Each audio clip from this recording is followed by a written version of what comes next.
Fa 2 anys, quan vam engegar el grup de treball de Tecno, no existia encara el clúster i per tant també estem engegant iniciatives molt interessants que sortiran el dia d'avui per tal d'afavorir que les tecnologies de la informació ajuden a millorar els processos d'ensenyament i aprenentatge. Aquesta és la clau de lo que avui volem recalcar i volem intentar trobar algun tipus de plans d'acció, de conclusions, que en el seu dia i en aquell moment, en el grup de treball d'educació, ja vam fer una radiografia del sector, que serà el punt de partida de la jornada d'avui, per tal de poder seguir avançant.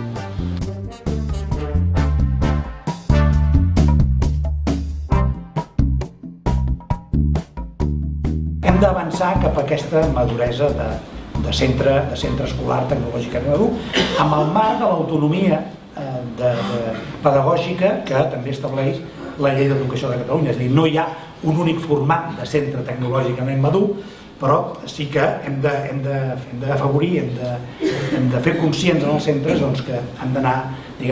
cremant una sèrie o avançant, pujant una sèrie de graons. La innovació, com l'entenem nosaltres, no l'entenem com una finalitat, sinó que l'entenem com un procés. Un procés en el qual els professors aniran millorant la seva manera de fer i aniran introduint tecnologies, no noves tecnologies perquè de noves no tenen res, tecnologies que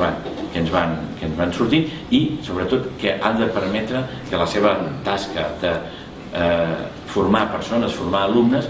vagi millorant. Las tecnologías deben ayudar a realizar un cambio metodológico, a impulsar un cambio metodológico, a estimular prácticas